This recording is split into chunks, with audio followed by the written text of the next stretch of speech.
Graça e paz, queridos. Aleluia. Estamos nós aí nesse enfrentamento do coronavírus. E mais uma semana, nós não paramos, estamos firmes no estudo e no conhecimento da Palavra de Deus, especialmente neste projeto Conhecendo os Livros da Bíblia. Nesta que é a 45ª semana. Esse projeto começou lá atrás, no dia 1º de junho de 2019. Termina agora em 31 de maio de 2020. Então, nessa 45ª semana, nós vamos estar falando sobre dois livros, dois profetas. O profeta Joel e o profeta Amós. O profeta Joel, que é um dos livros mais curtos do Antigo Testamento, porque no Novo Testamento nós temos a carta de Filemon. É um livro onde a primeira parte, o livro de Joel, do livro, retrata uma praga de locusta terrível e termina com um apelo à confissão de pecados. Isso na primeira parte. Já a segunda parte do livro proclama esperança para um povo arrependido e juízo contra seus inimigos. Já o livro de Amós, por ser o primeiro dos 4 profetas do 8º século antes de Cristo, juntamente com Oséias, que nós falamos a semana passada, Isaías e também Miqueias. Assim como Oséias, Amós também era de Judá, mas ministrou a Israel. Ele era um homem leigo e não se considerava um profeta profissional.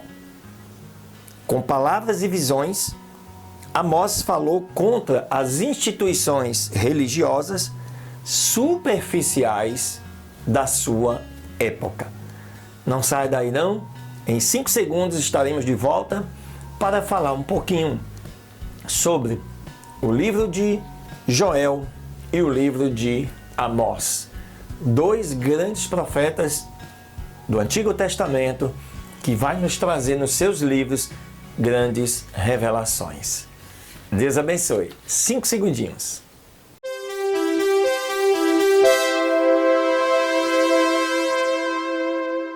Muito bem, vamos falar primeiro sobre o livro de Joel. Hoje você sabe, são 2 livros. Nesse 6 de abril de 2020, 45ª semana desse projeto, vamos falar dos livros de Joel e do livro de Amós. Joel, que significa Yahvé, Deus, é identificado como filho de Petuel. Não é fácil identificar Joel com outros homens de mesmo nome nas Escrituras.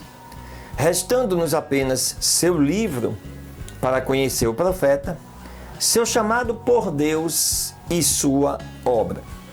O livro em si não fornece outras informações biográficas de Joel, além do nome de seu pai.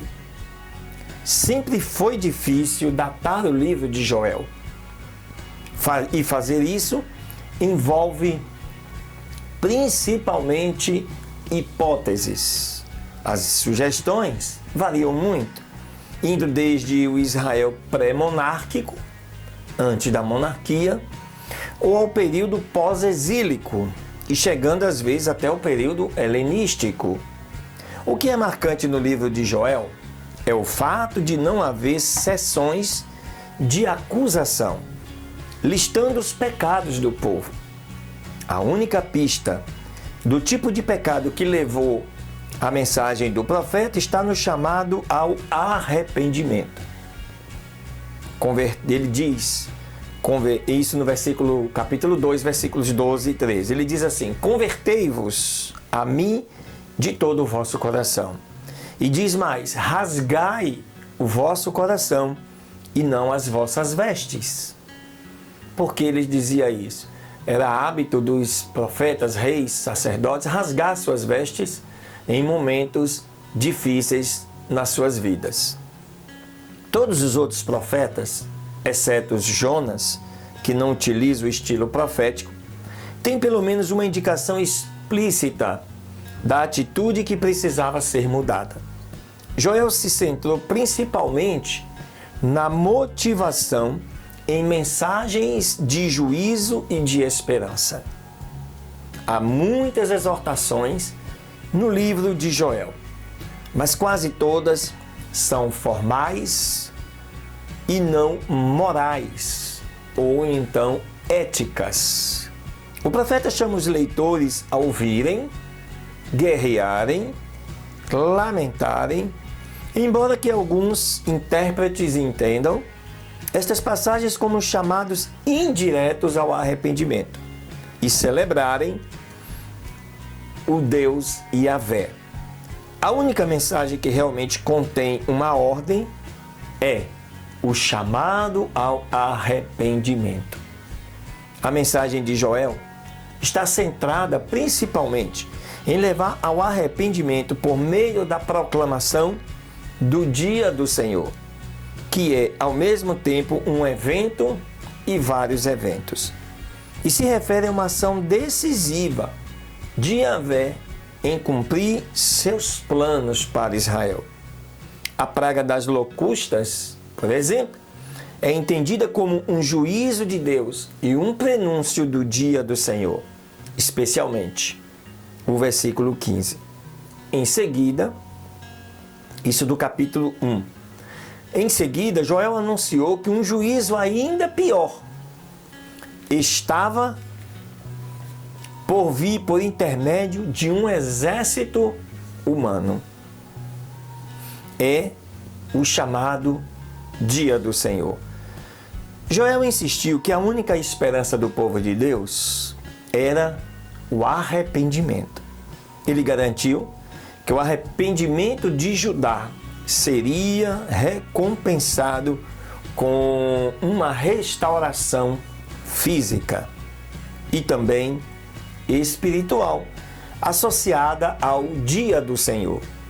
Ele concluiu prometendo um dia do Senhor que traria juízo contra as nações que se opõem a Deus e ao seu povo. O livro de Joel contém 4 palavras específicas traduzidas como insetos no português. Em Joel 1:4 e 2:25 é modificado por 4 adjetivos diferentes: o cortador, peregrino, devorador, devastador, como alusão a distintas funções destes insetos como roedor, lambedor e devorador. Nenhuma destas 3 ou quantas interpretações ou 4 interpretações são definitivas. Por muito tempo, intérpretes questionaram qual a relação entre os insetos e o exército mencionado mais adiante em Joel. Pergunta-se, eles são diferentes? Um é uma metáfora do outro? Ou trata-se de 2 aspectos do juízo de Deus contra Israel e as nações? Os insetos são reais, metafóricos ou tipológicos? É importante notar que tanto o exército de insetos invasores quanto o exército estrangeiro vieram como juízo de Deus. Além disso, os insetos podem ser descritos como um exército invasor, e o exército humano pode muito bem ser chamado de praga de insetos destruidores. Aleluia! Glória a Deus! Você vai conhecer melhor, ainda mais, quando você estudar o livro de Joel. O livro de Amós, agora nós vamos falar sobre este livro. Amós, queridos, era um pastor de ovelhas da cidade de Tecoa, aldeia que ficava a cerca de 16 quilômetros ao sul de Jerusalém. Provavelmente foi por volta do ano 760 a.C. que ele, Amós, recebeu o chamado de Deus para ir para o norte e profetizar contra Samaria e contra o reino de Israel. Não sabemos quanto tempo realmente ele ficou no norte, e parece que esse período foi um período razoavelmente curto. Amós provocou grande dose de oposição e ira na sua mensagem, como mostra seu encontro com Amazias, o sacerdote de Betel. Está lá em Amós capítulo 7, depois você pode dar uma olhada no versículo 10 a 17. Aparentemente, foi o próprio Amós que escreveu seu livro, um resumo de suas profecias, depois de voltar para Judá. É bem provável que ele tenha escrito seu livro com a ajuda de um escriba. Amós profetizou durante os reinados de Uzia, rei de Judá. Isso em 792 a 740 a.C. Também de Jeroboão II, rei de Israel, em 793 a 753 a.C. Foi uma época de grande prosperidade e sucesso militar para ambas as nações, pois seus tradicionais inimigos estavam todos enfraquecidos. Samaria, portanto, a capital de Israel, gozava de imensa riqueza e havia luxo por toda a cidade. Ao mesmo tempo, décadas de conflito com Damasco deixaram a população exausta. Muitos lavradores ficaram pobres. Seus vizinhos ricos e principalmente a aristocracia afundaram essa gente em empréstimos que não seriam mais capazes de pagar e assim reduziram os endividados à escravidão e confiscaram suas terras. Os líderes da sociedade pensavam que não haviam motivos para temer o futuro. Sua cidade tinha muros altos e cidadelas fortificadas. Seu exército era vitorioso por onde quer que passasse. Eles eram o povo escolhido de Deus e se consideravam imunes ao juízo de Deus. Só para você ter ideia, a mensagem de Amós é composta por vários ensinamentos-chave. Observe. 1. Deus é justo e imparcial. Ele julga todas as nações com justiça. Nem judeus, nem gentios estão isentos do juízo divino. Os gentios são punidos por atrocidades morais que hoje chamaríamos de crimes contra a humanidade, ao passo que os judeus são julgados segundo as exigências da lei de Moisés. 2. Deus despreza o orgulho humano, principalmente quando demonstrado na confiança em riquezas e poder militar e na indiferença para com outras pessoas. Tudo isso no livro de Amós. 3. Deus é particularmente severo contra aqueles que se aproveitam dos pobres e os enganam. 4. Deus não se impressiona com cultos de adoração, com música e celebração, se o povo não tem o coração arrependido. Está lá em Amós 4 e 5. Os líderes religiosos que se opõem à verdadeira obra de Deus estão sujeitos a um juízo especial. Amós capítulo 7. Pessoas cegas de confiança em sua posição privilegiada diante de Deus acham que não têm motivos para temer o juízo de Deus, mas estão completamente enganados.